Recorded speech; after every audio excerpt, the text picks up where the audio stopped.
জয় হিন্দ বন্ধুরা, এই মুহূর্তে দিল্লি ব্লাস্টকে নিয়ে সবথেকে বড় আপডেট বা বড় খবর একটি বেরিয়ে আসছে। যে খবরটাতে এটাই প্রমাণিত হয় যে আমরা বাইরের শত্রুর থেকে বেশি ঘরের শত্রুর সাথেই লড়াতে আমরা সম্পূর্ণ ফেলিওর হয়েছি। হ্যাঁ বন্ধুরা, এটার দ্বারা এটাই প্রমাণিত হয় যে বর্তমান সময়ে ভারতের ঘরের ভেতরে যে সমস্ত শত্রুগুলো আছে, বাইরের শত্রুর আগে তাদেরকে যদি নিউট্রালাইজ না করি তাহলে কিন্তু আমাদের অনেক বড় ক্ষতি হয়ে যাবে। কেননা ঘরের শত্রু আগে, বাইরের শত্রু পরে। কেননা ঘরকে খোকলা করার জন্য বাইরেকার শত্রুর কোনো প্রয়োজন নেই, ঘরের শত্রুগুলোই যথেষ্ট। বন্ধুরা, আপনারা তো এটা অবশ্যই জানেন, দিল্লি বোম ব্লাস্টের সাথে 6 জন হোয়াইট কালার এক শ্রেণীর বা এক প্রোডাক্টের শ্রেণীর মানুষরা যুক্ত ছিল বা যুক্ত আছে, যারা আনসার উল গজওয়া হিন্দ আর এরকম টাইপের আরেকটা জঙ্গি সংগঠনের সাথে যারা সরাসরি যুক্ত, যার লিঙ্ক পাকিস্তান থেকে বাংলাদেশ দুই জায়গায় বিস্তৃত। আর এদের যে পুরা টেরিয়ল মডেলটা সেটা কন্ট্রোল করা হচ্ছিল আল ফালাহ ইউনিভার্সিটি, ঠিক এরকম টাইপেরই নামেরই একটি ইউনিভার্সিটি থেকে। মানে এর যে জ্বর সেটাই হচ্ছে এখান থেকে এদেরকে সমস্ত জায়গায় প্ল্যান প্রোগ্রামিং করানো হচ্ছিল। আর এই ইউনিভার্সিটিটা বর্তমান সময়ে হরিয়ানাতে অবস্থিত। ভাবুন একবার, এইরকম ইউনিভার্সিটি ভারতের ভিতরে হরিয়ানাতে শুধু এক জায়গায় নয়, এইরকম আলফালা নামে, বালফালা নামে এরকম প্রচুর টাইপের ইউনিভার্সিটি এক প্রোডাক্টদের প্রচুর জায়গায় ছড়িয়ে রয়েছে। আপনারা আশা করতে পাচ্ছেন যে বর্তমান সময়ে দেশের ঘরের ভেতরে দেশকে খোকলা কারা করছে বা খোকলা করার জন্য কারা উঠে পড়ে লেগেছে। এই জন্য শুরুতেই বলেছিলাম, ঘরের শত্রু আগে নিধন করো, বাইরের শত্রুকে আমরা পরেও দেখে নিতে পারবো। যেটাই হোক যাই হোক, আমাদের ঘরের ভেতরে 6 জন শত্রু যারা ছিল তাদেরকে তো সেনাবাহিনী ধরেই নিয়েছে। খুব তাড়াতাড়ি এদের কামকে তামামো করা হবে। আর এরই মাঝে দিল্লি থেকে এমন একজন ব্যক্তিকে গ্রেপ্তার করা হয়েছে যার লিঙ্ক সোজাসুজি পাকিস্তানের সেনার সাথে যুক্ত।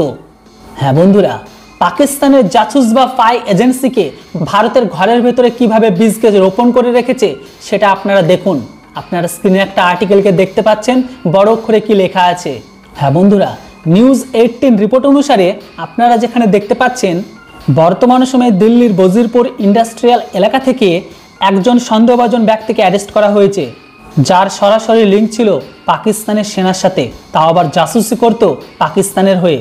আর আপনারা এটা জানেন যে বজিরপুর এলাকা সম্পূর্ণভাবে কোন জায়গার জন্য প্রসিদ্ধ?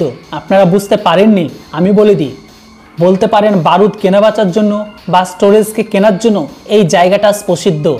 এটা ছাড়াও এটাকে মিনি আইএসআই মডেলও কিন্তু বলা চলে আজকের দিনে।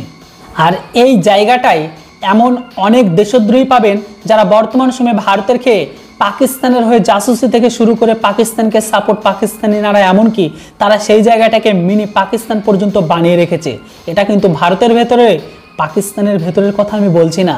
আর বর্তমান সময়ে যে জায়গা থেকে গ্রেপ্তার করা হয়েছে যে ব্যক্তির নাম মোল্লা আহমদ, এই ব্যক্তিটি কিন্তু পাকিস্তানি নারা থেকে শুরু করে পাকিস্তানি সমস্ত রকম সমর্থনে এক পাও কিন্তু পিছপা থাকে না।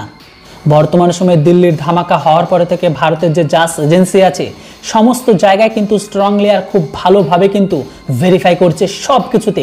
এমনকি যার যার ওপর সন্দেহ হচ্ছে সোজা তাদেরকে অ্যারেস্ট করা হচ্ছে। তো কথা হচ্ছে, এই মোল্লাকে কেন অ্যারেস্ট করা হলো? কেননা বর্তমান সময়ে এই মোল্লার ব্যাংক অ্যাকাউন্টে অবৈধভাবে প্রচুর পরিমাণে বা হিউজ পরিমাণে একটা ধনরাশি পাওয়া গেছে। প্রশ্ন হচ্ছে, এই ধনরাশি কার, কোথা থেকে এলো আর কিভাবে এলো? সহজ সরল অ্যান্সার, জাস ভেরিফাই এজেন্সি জাস করার পরে জানতে পেরেছে যে পাকিস্তান এজেন্সির তরফ থেকে ইনার ফান্ডে বা ইনার অ্যাকাউন্টে ঢুকে দিয়েছে। উদ্দেশ্য কি সেটা আপনারা দিল্লি ব্লাস্টের পরেই বুঝতে পারছেন। শুধু এখানে শেষ নয়, ইনার যখন মোবাইলকে যখন ভেরিফাই করা হয়, মোবাইল ভেরিফাইয়ের সময় ইনার চ্যাট সরাসরি পাকিস্তান সেনার সাথে চ্যাটিং লিস্টও দেখা গেছে। কেননা ইনার মোবাইলের টেলিগ্রাম অ্যাকাউন্ট থেকে যে সমস্ত চ্যাট আর যে সমস্ত তথ্যগুলো পাওয়া গেছে সেটাতে এতটুকু যথেষ্ট যে উনার লিঙ্ক সরাসরি বা পাকিস্তানের সেনাবাহিনী বা জাসুসিগিরির কাজের সাথে যুক্ত ছিল, সেটাকে স্পষ্টভাবে প্রমাণ করে। সেনাবাহিনী যখন এই মোল্লাকে যখন অ্যারেস্ট করে, অ্যারেস্ট করার পরে 2-4 থাপ্পড় যখন এনার গালে লাগায়, ইনি নিজেই স্বীকার করেছে প্রচুর পরিমাণে বারুদ আনজান লোকের কাছে ইনি পয়সার জন্য বিক্রি করে দিয়েছে। এমনকি আজকের দিনে বারুদ বেচা ভারতে সম্পূর্ণ ইনলিগাল। খবর তো এটাও আছে, এই ব্যক্তিটা পাকিস্তান সেনাকে যে সমস্ত ইনফরমেশনগুলো শেয়ার করতো, এক একটা ইনফরমেশন শেয়ার করার জন্য পাকিস্তান সেনাবাহিনীর তরফ থেকে এক একটা ইনফরমেশন বা পার ইনফরমেশন পিছু 5 থেকে 10 হাজার টাকা করে দিত। বুঝতে পারছেন? সহজ সরল কথায় বললে ইনি এই সমস্ত দিল্লির সেই সমস্ত জায়গার ইনফরমেশনগুলো দিয়েছে যেখানে এখনো পর্যন্ত সিকিউরিটি উইক বা যে সমস্ত জায়গায় এখনো পর্যন্ত সিকিউরিটি নেই বা বলতে পারেন যে সমস্ত জায়গায় এখনো পর্যন্ত ভারতের সুরক্ষা বল অতটা গুরুত্ব দেয় না, সেই সমস্ত তথ্য বা সেই সমস্ত জানকারিগুলো এই ব্যক্তিটা সোজাসুজি পাকিস্তান ভারতের খেয়ে ভারতের থেকে পাকিস্তানের কাছে শেয়ার করেছে। এই মোল্লাকে ধরার পরে বিশেষ করে ভারতের গৃহ মন্ত্রণালয় আরও স্ট্রং হয়ে গেছে। গৃহ মন্ত্রণালয়ের তরফ থেকে একটি ওয়ার্নিং বা স্টেটমেন্ট জারি স্পষ্টভাবে করে দিয়ে জানিয়েছে যে এই সমস্ত জিহাদি টাইপের লোক বা হেল্পার লোকগুলোকে মাত্র 5 দিনের সময় দেওয়া হবে। যে সমস্ত লোকগুলো দিল্লিকে পুনরায় আবারও ভেতর থেকে নড়িয়ে বা কাঁপিয়ে দেওয়ার চেষ্টা করছে, এই 5 দিন সময় তাদের জন্য বেঁধে দেওয়া হলো। আর এই 5 দিনের মধ্যে তারা যদি তার সাথে কতজন লোক যুক্ত আছে, তাদের প্ল্যান কি, তারা কি কি কাজ করছে, এমনকি হোয়াইট কালার যে টেরর সংগঠন আছে এই সংগঠনে আরও কে কে যুক্ত আছে, কোথায় কি আছে, এক কথায় বলতে পারেন টোটাল ফান্ডা সম্পর্কে যদি কোনো ইনফরমেশন ভারতের সেনার বাহিনীর কাছে সাজা বা শেয়ার না করে বা সেনা যে সমস্ত জিজ্ঞাসা করবে সেই তার সঠিক যদি উত্তর না দেয়, 5 দিনের মধ্যে সেনার কাছে যদি কোনো তথ্য শেয়ার না করে সোজা তাকে ঠোকায় নির্দেশ দিয়ে দিয়েছে। অমিত শাহের বক্তব্য এটাও আছে যে বা যারা ভারতের ঘরে থেকে ভারতের ভেতরে থেকে ভারতের ক্ষতি সাধনের চেষ্টা করবে, আমরা বাইরের শত্রুর আগে তাকেই সোজা ঠোকাই করব।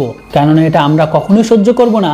তুমি দেশেরই নুন খেয়ে অন্য দেশের তুমি গুণ গাইবে আর অন্য দেশের হয়ে কাজ করবে। তোমার যদি এতই দরদ হয় তাহলে তুমি এই দেশ নয় ওই দেশে গিয়ে তুমি দরদিপানা দেখাতে পারো, সেটা যেই হোক না কেন। তাই গৃহ মন্ত্রণালয়ের তরফ থেকে জাস্ট ওয়ার্নিং একটাই যে এই সমস্ত টাইপের লোকেদের জন্য মাত্র 5 দিন হাতে টাইম আছে। 5 দিনের মধ্যে সব কিছু শেয়ার করো, নয়তো ঠোকায় হয়ে 72 ঘুরে হুরিপ্রাপ্ত হও। যদিও বন্ধুরা আমাদের দেশে কিন্তু মোল্লার মতো এরকম টাইপের বা প্রাক প্রেমী ভক্ত প্রচুর লোক আছে, আর এরা কিন্তু একটা নির্দিষ্ট শ্রেণীর। আমি কোন শ্রেণীর কথা বলছি সেটা আপনারা ঠিকই বুঝতে পেরেছেন। যারা ভারতকে ভারত মাতা বলে না, অথচ পাকিস্তানকে আব্বু বা ওদের যে একটা ওয়ার্ড আছে সেই নারাটা কিন্তু ঠিকই লাগায়। আমি কার কথা বলছি সেটা অবশ্যই আপনারা বুঝতে পেরেছেন। আমার কথা বুঝলে বুঝপাতা, না বুঝলে তেজপাতা। যারা মাত্র 4টে পয়সার জন্য দেশের সাথে গাদ্দারি করতে তারা পিছপা হয় না। ওই যে কথাই আছে, এরা যে পাতে খায় সেই পাতাকে ফুটো করে। যাই হোক, এবার আপনারা বলুন এই সমস্ত লোকেদের সাথে কি করা উচিত। ওই জন্য ভিডিও শুরুতেই বলেছিলাম যে বর্তমান সময়ে বাইরের শত্রুর থেকে দেশের ঘরের ভেতরে যে সমস্ত শত্রুগুলো আছে তাদেরকে যদি নিউট্রালাইজ না করতে পারি তাহলে এরা বাইরের শত্রুর কথা বাদ দিন, এরা ভেতর থেকে ভারতকে খোকলা করে দিবে। তাই বাইরের শত্রু পরে নিউট্রালাইজ করো, আগে দেশের ঘরের ভেতরে দেশের যারা শত্রু রয়েছে আগে স্টার্ট করে আগে এদেরকে নিউট্রালাইজ করো। এরপর আপনাদের কি মতামত অবশ্যই কমেন্ট সেকশনে লিখে জানান। ভিডিও আর ইনফরমেশন ভালো লাগলে ভিডিওকে লাইক করে চ্যানেলটিতে প্রথমবারের জন্য হলে অবশ্যই সাবস্ক্রাইব। Thanks for watching. জয় হিন্দ, বন্দে মাতরম।